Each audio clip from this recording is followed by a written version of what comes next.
Este Puma araña y hasta muerde. Basado en la Fórmula ST de Ford, el nuevo SUV deportivo esconde un pequeño gran motor con más empeño que emotividad o rapidez, pero toca rendirse a un chasis que le proporciona agilidad de puro ferino. Reconozco que es un trabajo muy fino por parte de Ford haber podido conseguir prácticamente las mismas especificaciones que el Puma ST200 con 30 caballos menos.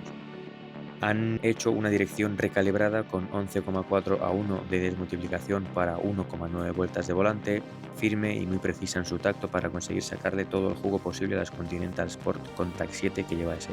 Para conseguir ese efecto ST, en el tren delantero hay un trabajo muy serio en manguetas, brazo o cremallera de dirección. Tenemos unas barras estabilizadoras de 24 mm delante y de 28 mm en el eje trasero junto con un eje torsional de perfil reforzado. Los amortiguadores son Hitachi de doble tubo, muelles especiales, cotas más agresivas. Este Ford Puma ST es eso, como ves, un auténtico ST con la personalidad y efectividad marca de la casa.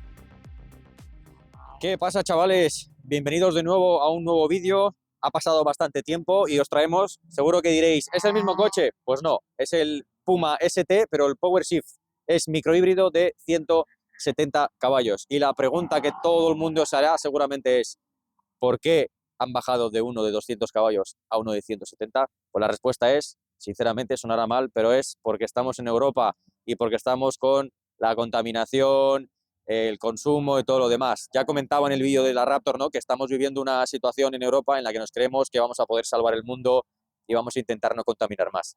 Pues eso lo que hace es que coches como el ST de 200 caballos, no es que se lo hayan cargado, ¿no?, pero es un poco diferente. Este tiene 170 caballos, 3 cilindros, motor 1.0 EcoBoost con turbo. El antiguo era 1.5, motor más pequeño, por lo tanto baja el consumo. Nos venden que baja el consumo, pero al fin y al cabo, si el coche lo llevamos alto de vueltas, pues consume más que el 1.5 porque el motor es más pequeño y tiene que ir más revolucionado. ¿De dónde saca la potencia? Pues de los 1000 centímetros cúbicos, que al fin y al cabo no son 1000, que son 996. Sabéis que siempre suelen ser un poquito menos de los que nos dicen. Pues desde ahí saca 160 caballos y los 10 restantes del motor eléctrico, porque el coche no es enchufable, no se puede enchufar, tiene unas baterías que almacenan algo de carga y el coche va regenerando la carga, va cargando. Es más, cuando vamos conduciendo y soltamos el acelerador, hace como una especie de e-pedal, como los coches eléctricos, que al fin y al cabo, si vas a baja velocidad, acabas por pararte, porque se para del todo, pero no se encienden las luces del freno. Por lo tanto, retiene bastante para ir cargando las baterías para poder usar el motor eléctrico, porque tampoco se puede conducir 100% en eléctrico, es decir, que el eléctrico es una ayuda al de combustión. No tienes opción de conducirlo en eléctrico o en combustión. Por eso es un motor MHEV. Es los dos a la vez, trabajan los dos a la vez.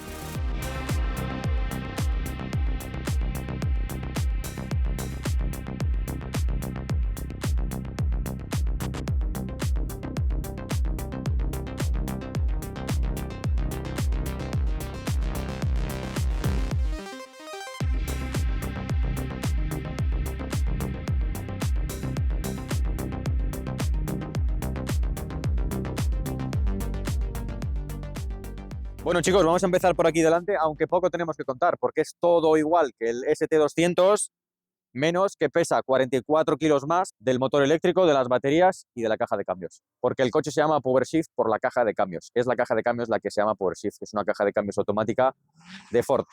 Por aquí delante poco más que añadir. El lead delantero, que como ya vimos en el anterior, nos da bastante carga aerodinámica, según Ford. Luego veremos el motor, que es bastante pequeñito, y vamos a ver por qué tiene los anclajes, los soportes del motor ya no son de goma, sino que son hidráulicos, porque los motores de 3 cilindros balancean bastante.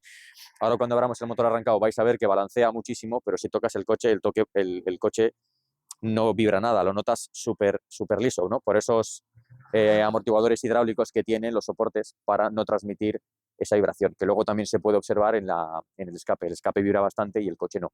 Por aquí delante todo igual, discos de frenos los mismos, tenemos las medidas de los neumáticos, los 4 neumáticos iguales, 225, 40, R19, ahora mismo lleva Continental. Delante tenemos discos de frenos ventilados de 325 milímetros de diámetro, pinzas de un solo pistón flotantes, y detrás discos de 271 milímetros con disco rígido, igual, pinza flotante, monopistón. Comentaros que este color es el azul azura, que es un extra que cuesta 1.365 euros de más, que también viene a juego con las pinzas de freno en rojo. El techo en esta unidad es negro, no es techo solar. El techo solar me parece que son unos 2.400 euros de extra. Aquí lo tenemos negro, normal, no tiene ningún coste. Lo que sí tiene es la apertura del maletero eléctrica, que son otros 500 euros más o menos de extra. El precio empieza en unos 35.000 euros, por lo tanto, todo lo que hemos comentado de extras y tal, pues te puedes ir a 38.000 y cerca de casi 40.000 euros para esta unidad. Esta unidad en concreto estará en torno a 37, 38.000 euros, con todos los extras que lleva. Por aquí detrás comentar lo que comentamos y vimos la otra vez, este alerón de labio de pato, ¿no? Como se suele llamar, tiene un poquito más de inclinación que el ST normal, ya lo hemos visto en el vídeo anterior también, se los vamos a dejar en la descripción, el vídeo del Puma ST200 para que lo veáis. Está un poquito más inclinado para generar un poquito más de downforce, un poquito más de carga aerodinámica para que la trasera vaya un poquito más estable y no se empuje algo el aire contra el suelo. Y por aquí detrás es que más de lo mismo. Y lo que os comentaba, acercaros aquí. Fijaros cómo vibran los escapes, ¿vale? Esta vibración es la que queremos quitar. Bueno, nosotros no, la que quiere Ford quitar con lo que os comentaba. Y vamos a la parte de adelante para enseñaros y para que veáis cómo el motor se mueve una barbaridad. Pero todo eso no lo notamos nosotros. Ya lo hemos dicho, los motores de 3 cilindros son motores que están descompensados, ¿vale? Nos tenemos que ir a un 4 cilindros para que ya el motor esté compensado. Ahora mismo no está compensado. Fijaros cómo vibra. Los soportes, que uno está aquí, que lo podéis ver, y el otro está en la otra parte a la derecha, escondido por debajo de la batería, pues son de goma y tienen un poquito un sistema hidráulico para absorber más el movimiento y que ese movimiento no se transmita a la carrocería. Bueno, chicos, ya estamos dentro del coche, vamos a ver qué tal se comporta. Vamos a hacer una conducción normal en principio, lo llevamos en modo, bueno, antes que nada, comentar los modos de conducción. Tenemos modo eco, modo normal, modo resbaladizo y modo sport, ¿vale? Este no tiene ya modo circuito como tenía el ST200 y tampoco tiene launch control, que esto sí que no me mola porque es como, vale, tenemos launch control para un manual y no lo tenemos para un automático, cuando el launch control se inventó en principio para los automáticos. Vale, ahora mismo vamos en modo normal. ¿Cómo es la diferencia de cada modo de conducción? Pues bueno, en modo eco el coche es muy suave, las aceleraciones son muy suaves, no tienes mucha respuesta al pedal del acelerador, todo es muy suave para no contaminar ni consumir tanto. Comentaros, y creo que ya os comenté antes que el coche tiene pegatina eco. Modo eco, ya lo hemos dicho, despacito, todo bien. Modo normal, el coche ya pasa a una conducción un poquito más normal, el acelerador responde un poquito más, tampoco es que sea respondón del todo, porque todo eso lo tenemos para el modo Sport, ¿no? El modo Sport también lo podemos hacer directamente con la S en rojo que tenemos aquí en el volante, y los demás modos pues los podemos ir seleccionando con el botón Mode, que lo tenemos en rojo también en el volante y nos va cambiando de uno a otro. Modo resbaladizo, el coche es parecido al modo eco, no te deja pegar acelerones fuertes para no derrapar. El SP está muy, muy, muy pendiente de cualquier deslizamiento que tengamos en cada momento. Y el modo deportivo, pues cambia directamente el cuadro. El cuadro se vuelve con un montón de tonos de rojo, blancos y tal. Nos aparece lo que hemos visto en el ST anterior también, las rayitas que se van haciendo verdes, amarillo, naranja, rojas para cambiar de marcha, porque se puede llevar en modo Sport en automático o en manual. Entonces, en manual tenemos una caja que se llama Power Shift de 7 velocidades, que es bastante rápida. Encima va muy bien. La única pega que le pongo es que cuando estás parado, cuando te paras y vas a salir, si quieres hacer una salida tranquila, pues casi que no la tienes, ¿no? Tienes que tener un tacto muy, muy, muy preciso del acelerador, porque como te pases un poquito de acelerador, fijaros lo agresivo que es el coche, ¿no? Entonces, por un lado está bien, porque imagínate que estás en una rotonda y quieres salir y tienes respuesta, pero por otro lado, para hacer movimientos muy, muy despacio, muy precisos, como es para aparcar, por ejemplo, tienes que tener mucho tacto, porque si no, cada vez que aceleras el coche se embala y vas todo el rato cabeceando y tienes que ir frenando y tener cuidado de no golpear. La suspensión trasera es un 50% más dura que la del Puma normal, que esto también lo comentamos en el vídeo del ST200, y se nota bastante. Se nota bastante porque es muy incómodo que notes cómo te va botando notas todas las juntas de dilatación de la carretera, cualquier bache, cualquier eh, cosa, cualquier resalto, lo notas muchísimo. Entonces eso puede que sea un poquito incómodo. ¿Qué pasa? Que todo eso se te olvida. Cuando lo pones en modo Sport se te olvida, porque el acelerador se vuelve más respondón, la dirección es más dura, más precisa, el sonido, porque tenemos válvula en el escape, abre la válvula de escape y además en el interior tenemos el sonido se reproduce un poquito también en los altavoces. Tenemos sistema de audio Bang Olufsen, que suena muy bien. Ya os digo, para una conducción normal no está del todo mal, siendo asfalto como estamos aquí en circuito, que es todo liso, casi sin ningún resalto, pero tal cual estamos ahora mismo en España, que las carreteras y sobre todo las carreteras de la ciudad están cada vez peor y los resaltos sí que se vuelve algo incómoda por el tema de la suspensión, ya que la suspensión es muy dura y tengo que deciros que no tiene nada de transferencia lateral. Es decir, que la suspensión es tan dura que cuando yo giro no noto que el coche se balancea hacia un lado y hacia otro. Eso está muy bien respecto a la estabilidad del coche, pero nunca se puede tener confort y sport en un mismo coche, ¿vale? O en una misma configuración. Siempre tienes que perder uno para ganar el otro. Y este está enfocado más a la parte deportiva, por lo tanto perdemos parte del confort. Pero por lo demás, chicos, el coche está muy bien, igual que el otro.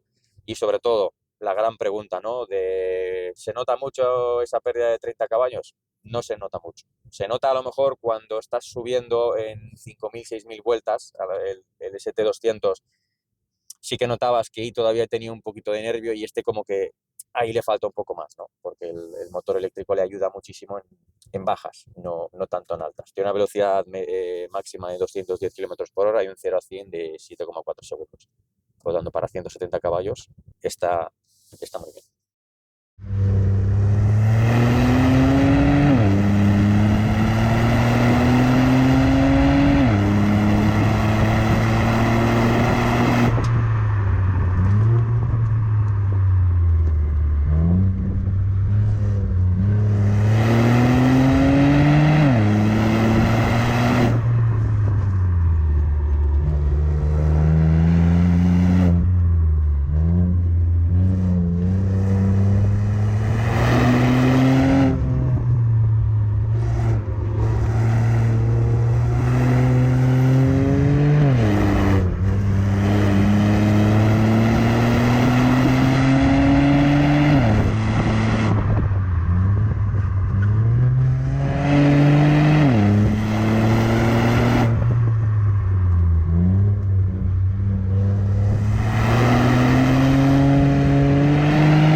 Bueno chicos, como podemos ver, el tiempo ha sido de 1:27.7.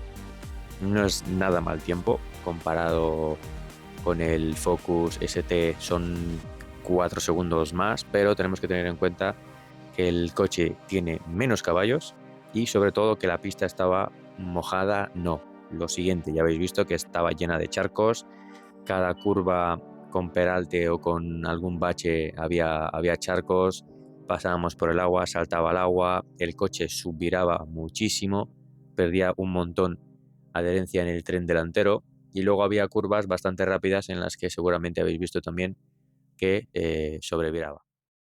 Bueno, chavales, esto ha sido todo. Espero que os haya gustado. A mí el coche me ha gustado. No hay mucha diferencia con respecto al ST200. Sí que es verdad que al ser automático los cambios son más rápidos. Luego entrarán los puristas de los manuales y tal. Tanto los manuales como los automáticos tienen sus pros y sus contras. Sí que es verdad que las cajas automáticas de hoy en día ya no tienen nada que ver con las de antes. Por lo tanto, el cambio Power Seat es bastante bueno, cambia bastante rápido. Cuando lo llevas en modo manual es muy respondón y ya habéis visto que el coche se comporta muy bien. ¿Por qué? Porque, como ya hemos dicho antes, le han cambiado la cuna trasera y la barra estabilizadora y la han hecho mucho más dura que la del ST normal. Y sinceramente, a mi gusto, creo que la trasera va muy, muy rígida. A la hora de hacer una conducción en carretera, cuando pasas por un badén en un pueblo, cuando baja la parte trasera, se nota algo, no es que diga inestable, sino que algo incómodo, porque notas todo el golpe aquí en la parte trasera y se vuelve incómodo. De todas formas, chicos, el coche es muy divertido, que de tenerlo como un coche diario puede ser posible, porque es muy cómodo a la hora de llevar, muy manejable, no es tan grande, se puede aparcar sin ningún problema, pero la única pega que le pondría yo es el tema de la dureza del tren trasero. Por lo demás, espectacular. No se nota, como digo ya, no se nota muchísimo esa pérdida de 30 caballos, así que chicos, espero que os haya gustado el vídeo, darle a like, suscribiros, activar la campanita para que no os perdáis ningún vídeo, y antes de irnos vamos a tener que dar las gracias a Ford España por dejarnos el coche y sobre todo a nuestro patrocinador oficial, el circuito FK1 de Villaverde de Medina. Así que chicos, nos vemos en el siguiente.